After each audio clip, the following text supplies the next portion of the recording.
In this video, I'm going to show you how you can crush everyone by following these 10 killer paddle tips. Let's go. Tip number 1 is all about shifting with your partner at the net position.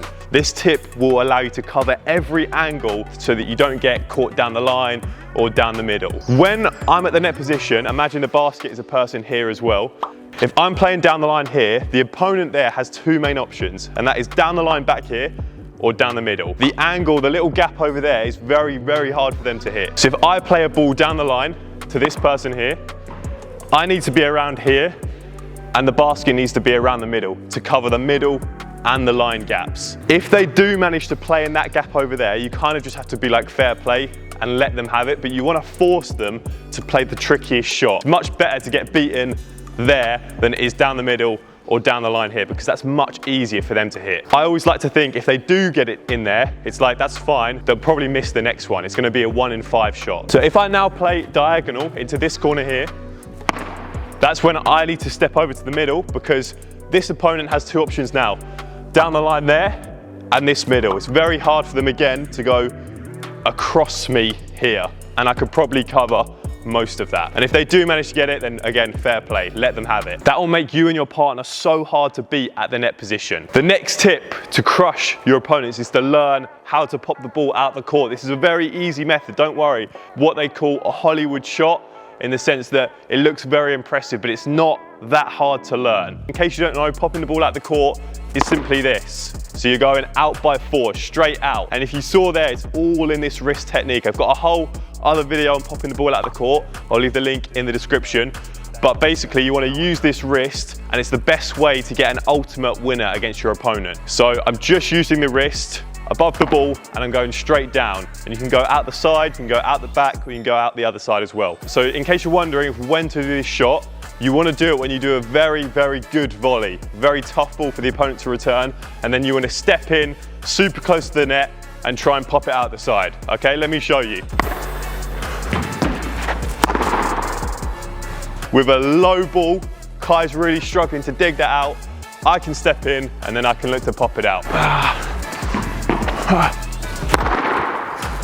Tip number 3 is to always hit to the opponent that is at the back of the court. The most frustrating thing about paddle is you learn about pushing the net position, always lobbing the opponent so you can take the net position, run to the net after the serve, and then you play with players that don't do it. They just sit at the back all day because they probably come from squash, or they don't really understand the strategy and tactics of paddle. If you ever play someone like this, always hit to them if they're at the back of the court, because it's the easiest way of taking the net position. It's almost like a golden rule in paddle. If you see the opponents at the back of the court, you just hit to them, what I like to call an approach shot, which is where you just sort of chop the ball fairly slow, but make sure you get length on it, and then you take the net position yourself. Let's imagine there's someone at the net on the left side here. If Kai is just staying at the back, I'm gonna play like an approach shot. So sort of a push and drive. So remember, the golden rule paddle, if you hit the ball past the white line, you take the net position. So that includes anyone who's at the back for one moment, you just hit to them and then you can take the net. Right, tip number 4 is more of a tactic. It's one of my favorite tactics. I teach this to a lot of my clients, and it is called reset the rally. So the main strategy of paddle is to take the net position, push the opponents back, try and maintain the net position, and then hopefully build the point from there and get a winner. Often in paddle, the rallies can get very messy though. Opponents splitting, running all over the place as they're not quite in the right position. This is where I want you to try and reset the rally. Whenever you feel the rally sort of getting a little bit out of hand, the ball's coming faster for you, you're moving out of position, that's when the best thing to do is try and play either a big lob or try and push your opponents to the back of the court so you can regain the net position and then continue building the point from there. A lob is probably the best choice with this one because it gives you a lot of time to reset the rally. Otherwise, you'll find the rallies just get faster, faster, faster, balls are flying, and that's when a mistake can likely happen. The best example of this is when you're having like a volley battle mid-game. One of the best shots you can do is a lob over them because it resets the rally and pushes them back.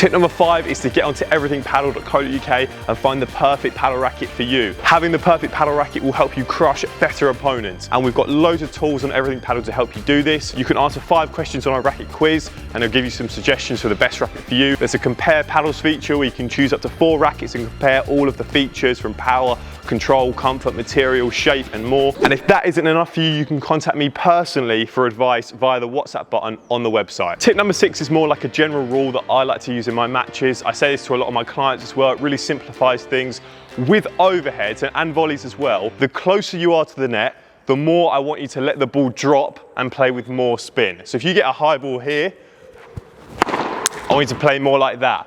The further you are back, I want you to play this ball higher, slower, with slightly less spin as well. Because the further back you are, you need to play it slower, and it's quite hard for your timers to let it drop perfectly. You can play it a little bit more like this. And if you're all the way back here, you can sort of play it more like this. So really slow. The idea is the further back you are, you need to play it slower to give yourself more time to regain the net position. When you're at the net, you can play it fast because you're already there.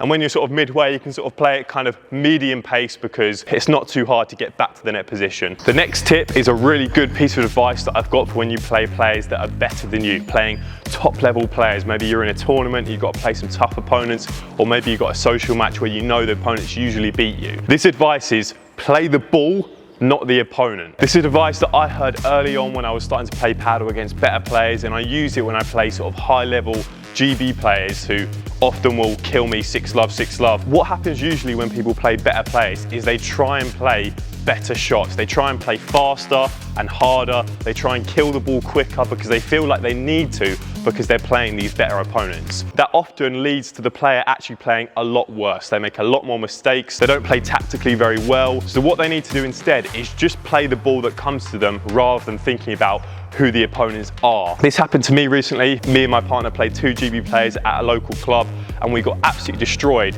especially in the first set because we were playing so fast and hard and quick because we felt we needed to. But if we'd played slow like we usually do and played our normal game, we probably would have still got beaten, but we might have had a bit more success on court. The next tip is another sort of general rule I like to have, and that is when you're defending, I want you to play most of your shots down the line, and when you're attacking, I want you to play most of the shots cross court or diagonal. When you're playing down the line to someone when defending, if the ball comes back to you, it's a lot easier to defend because it will come straight, and if it hits the back glass, it will come straight as well.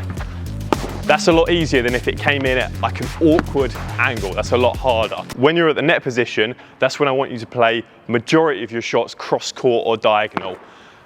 That is because there's a lot more space in the court, so a lower chance of missing, but also the main reason is it's way harder for opponents to defend it. The ball comes off the wall at that angle there. It's very tricky for opponents to get that ball back compared to if you played it down the line fairly straight. The next tip is to use attacking combinations on your opponents. My personal favorite with this one is playing a volley down the middle and then a volley into the corner. Let me show you. Volley down the middle, volley to the corner. The idea is that you're moving your opponent around so they're not in the best position to defend the ball. Another great combination is to use the chiquita and the lob. So bringing them in close and then using the lob to push them back.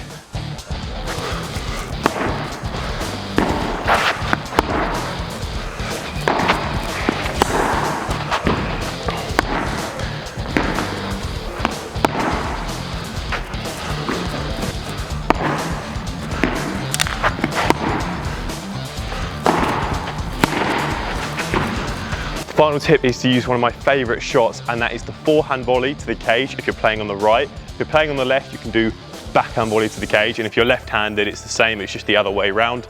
And that is basically just coming across. When you get a ball that comes up to around about here, you know, you get pushed out wide, that is to go straight back across towards the cage. This shot adds variety to your game. It's very, very hard for people to read it and predict it, and the cage is so unpredictable, the ball can come up or it can come down. Exactly the same on this side, just coming across and playing your backhand across the cage. Even if the shot doesn't work and the ball comes up, or even if it's the sidewall, you're still moving your opponent out of position, which means you might get set up for another winner. It's almost like another attacking combination.